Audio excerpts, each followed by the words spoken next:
The Heavenly Life by James Allen. Chapter 3. The Original Simplicity. Life is simple. Being is simple. The universe is simple. Complexity arises in ignorance and self-delusion. The quote, original simplicity of Lao Tzu is a term expressive of the universe as it is and not as it appears. Looking through the woven network of his own illusions, man sees interminable complications and unfathomable mystery, and so loses himself in the labyrinths of his own making. Let a man put away egotism, and he will see the universe in all the beauty of its pristine simplicity.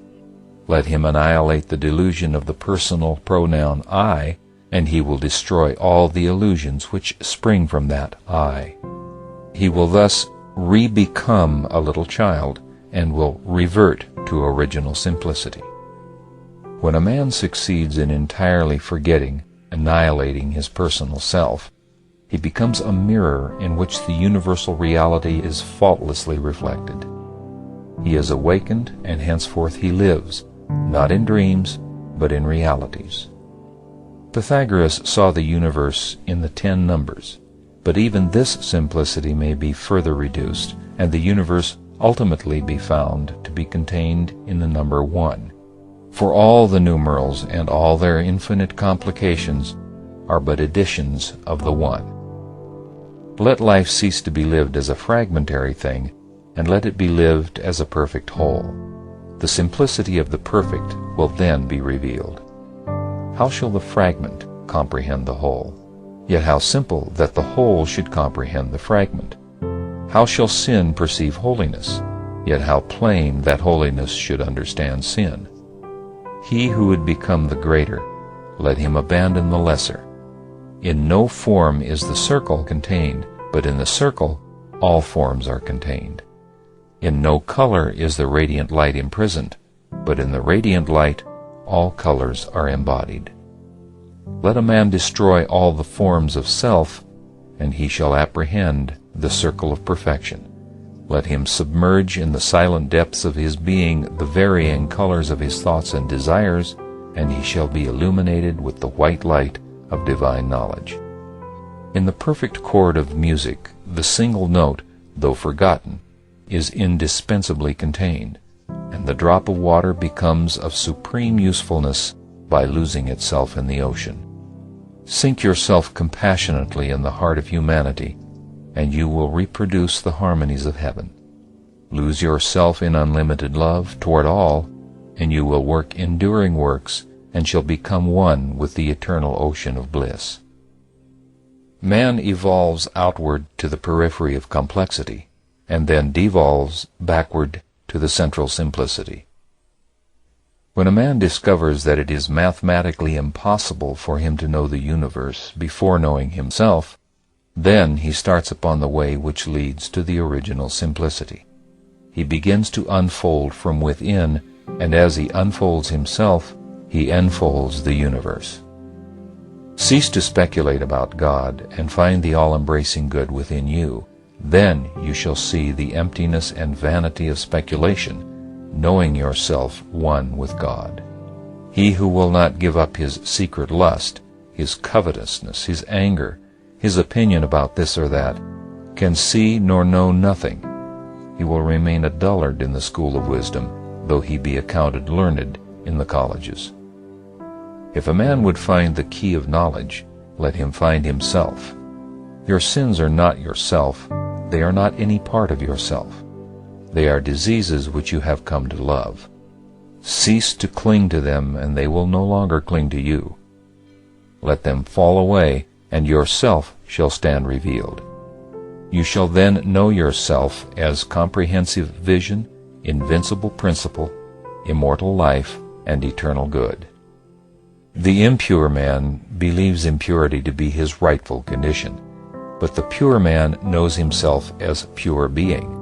He also, penetrating the veils, sees all others as pure being. Purity is extremely simple and needs no argument to support it. Impurity is interminably complex and is ever involved in defensive argument. Truth lives itself. A blameless life is the only witness of truth. Men cannot see and will not accept the witness until they find it within themselves, and having found it, a man becomes silent before his fellows. Truth is so simple that it cannot be found in the region of argument and advertisement, and so silent that it is only manifested in actions. So extremely simple is original simplicity that a man must let go his hold of everything before he can perceive it. The great arch is strong by virtue of the hollowness underneath, and a wise man becomes strong and invincible by emptying himself. Meekness, patience, love, compassion, and wisdom, these are the dominant qualities of original simplicity. Therefore, the imperfect cannot understand it. Wisdom only can apprehend wisdom. Therefore, the fool says, "No man is wise." The imperfect man says, "No man can be perfect," and he therefore remains where he is. Though he live with a perfect man all his life, he shall not behold his perfection. Meekness he will call cowardice, patience, love, and compassion he will see as weakness, and wisdom will appear to him as folly. Faultless discrimination belongs to the perfect whole, and resides not in any part. Therefore men are exhorted to refrain from judgment until they have themselves manifested the perfect life. Arriving at original simplicity, opacity disappears, and the universal transparency becomes apparent. He who has found the indwelling reality of his own being has found the original and universal reality. Knowing the divine heart within, all hearts are known, and the thoughts of all men become his who has become the master of his own thoughts. Therefore the good man does not defend himself, but molds the minds of others to his own likeness. As the problematical transcends crudity, so pure goodness transcends the problematical. All problems vanish when pure goodness is reached. Therefore the good man is called the slayer of illusions. What problem can vex where sin is not? O you who would strive loudly and rest not, retire into the holy silence of your own being, and live therefrom. So shall you, finding pure goodness, rend in twain the veil of the temple of illusion, and shall enter into the patience, peace, and transcendent glory of the perfect, for pure goodness and original simplicity are one.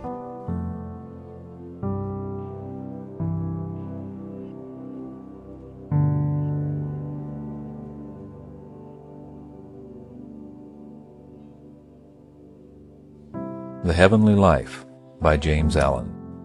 Chapter 4. The Unfailing Wisdom.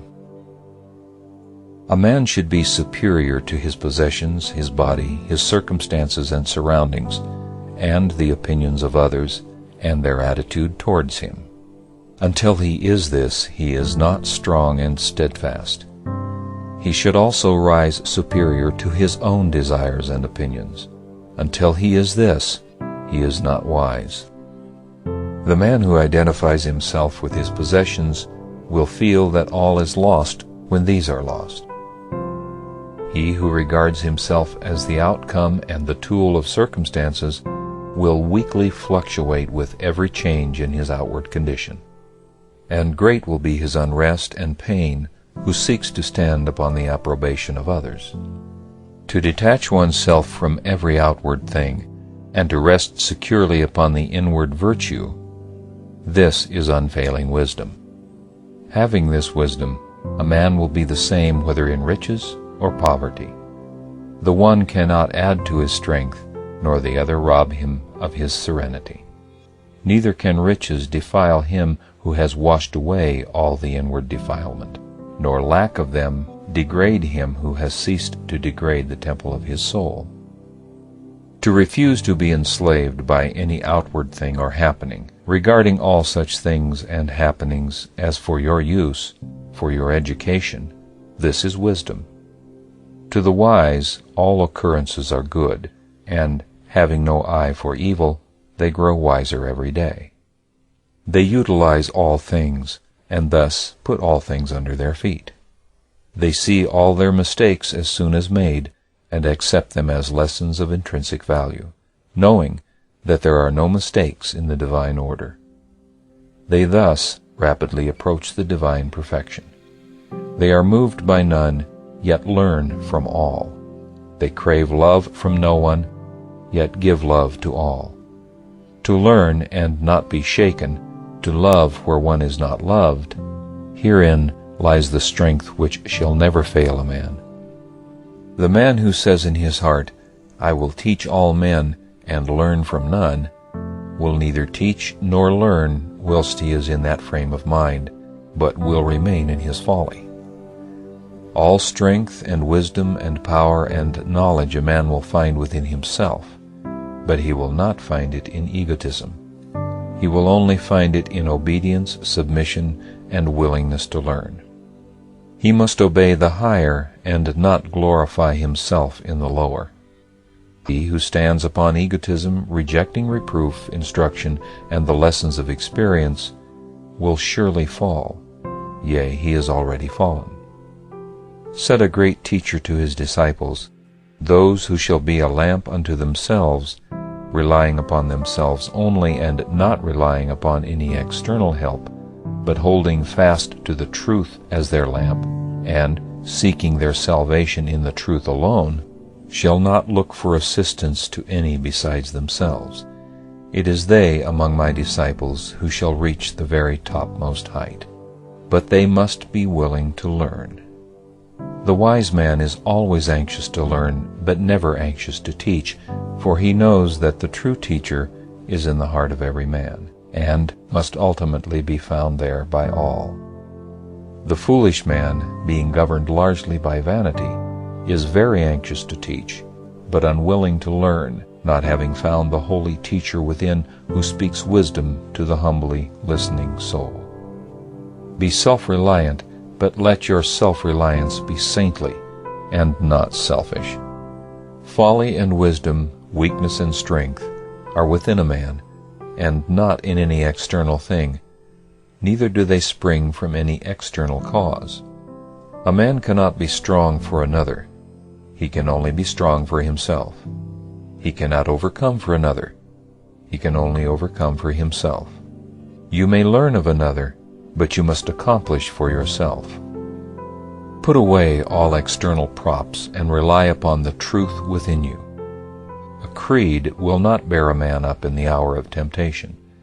He must possess the inward knowledge which slays temptation. A speculative philosophy will prove a shadowy thing in the time of calamity. A man must have the inward wisdom which puts an end to grief. Goodness, which is the aim of all religions, is distinct from religions themselves. Wisdom, which is the aim of every philosophy, is distinct from all philosophies. The unfailing wisdom is found only by constant practice in pure thinking and well-doing, by harmonizing one's mind and heart to those things which are beautiful, lovable, and true. In whatever condition a man finds himself, he can always find the true, and he can find it only by so utilizing his present condition as to become strong and wise. The effeminate hankering after rewards and the craven fear of punishment, let them be put away forever, and let a man joyfully bend himself to the faithful performance of all his duties, forgetting himself and his worthless pleasures, and living strong and pure and self-contained. So shall he surely find the unfailing wisdom, the godlike patience and strength. The situation that has not its duty, its ideal, was never yet occupied by man. Here or nowhere is your ideal. Work it out therefrom, and working, believe, live, be free. The ideal is in yourself. The impediment, too, is in yourself. Your condition is but the stuff you are to shape that same ideal out of. What matters whether such stuff be of this sort or that, so the form you give it be heroic or poetic?